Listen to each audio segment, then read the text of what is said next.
In Genesis 42:8, we read, Joseph recognized his brothers, but they did not recognize him. Delving into the life of Joseph will almost invariably produce a comparative analogy to the life of Jesus. And with what is transparent in association with this particular verse, the statement proves to be true. Let us never forget that the way Israel thought about itself, the way the disciples would have heard and understood the words and ministry of Jesus, and even the way in which Jesus thought of and presented himself to Israel would all have been couched in the regularly told history of Israel as grounded in the Abrahamic covenant and in the history of the Egyptian Exodus.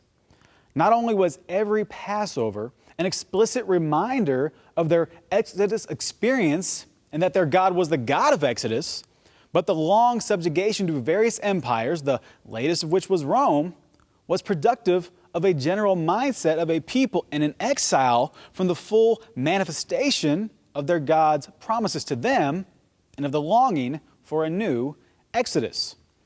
Owing to that groaning desire of freedom from Rome's yoke, we can be assured that thoughts of God's miraculous deliverance of his people from the power of Egypt would never have been too far from their minds. Quite naturally, the story of Joseph, which was so closely connected to the story of Israel's arrival in Egypt, which was itself part of God's confirmation of his promise to Abraham, and which was a story of vindication and exaltation after an ordeal of wrongful suffering, would have been a popular story in Israel, because it offers a very tight analogy to that which was experienced by Jesus: suffering, vindication, exaltation. Stories of Joseph following the resurrection of Jesus would have been fertile ground for gaining even greater understanding of Jesus, of the covenant God that raised him from the dead, and of the redeeming, rescuing movement of that same God throughout all of history, with comprehension of that work enacted primarily through his covenant people, given shape by the Abrahamic covenant and its associated pointers and promises. Now, some misguided souls might be tempted to look at these analogies from a resurrection-denying perspective and draw the conclusion that followers of Jesus, following his death and then seeking to keep alive the cult that had grown around him, simply search the Scriptures so as to pull together bits and pieces by which to build a better foundation for their ongoing worship and subsequent proclamation of him as God. However, reading the Hebrew Scriptures in the light of God's redemptive plan that was commenced through Abraham, carried on through Israel, and climaxed in Jesus, and outworked through the Church of Christ, becomes an exercise in learning about the Creator God and his purposes, so that we might gain a greater measure of trust through the outspiring work of the Holy Spirit, enabling us to identify the places that connect us to the culminating event of all of history, which was the Christ event. This operation is undertaken so that we might be able to more effectively operate by the power of the resurrection and be the means by which God applies its transformative power by the Spirit through the gospel proclamation of Jesus as Lord. So when we read something like, Joseph recognized his brothers, but they did not recognize him, we are then swiftly transported to the 24th chapter of Luke, where we meet two people identified as disciples of Jesus, as of course there were many more than just 12. And they're traveling from Jerusalem on the road to Emmaus.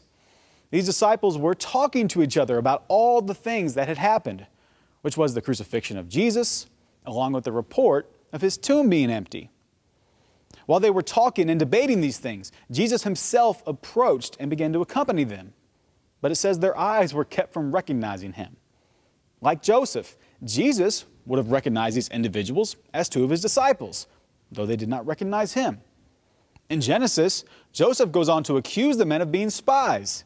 In Luke, Jesus says, "You foolish people, how slow of heart to believe all that the prophets have spoken." Joseph's brothers, taken aback at the accusation, declare their innocence of this charge, saying, "Your servants are from a family of 12 brothers. We are the sons of one man in the land of Canaan. The youngest is with our father at this time, and one is no longer alive." We can imagine the response of these disciples of Jesus to his words, not knowing who it was that spoke to them.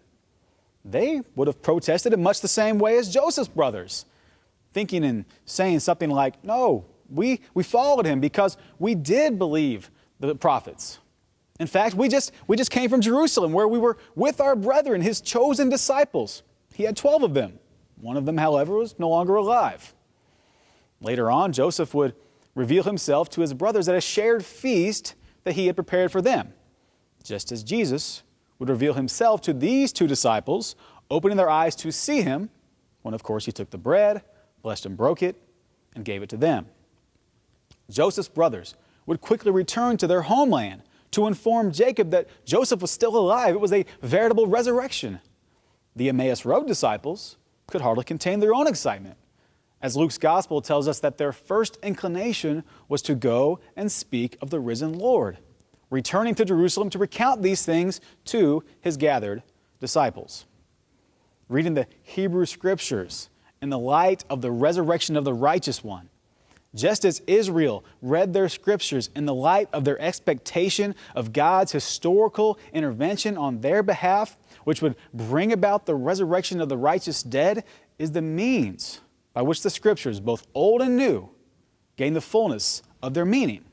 And by this, we gain a fuller recognition of Jesus. Apart from this, it may be well nigh impossible to recognize him.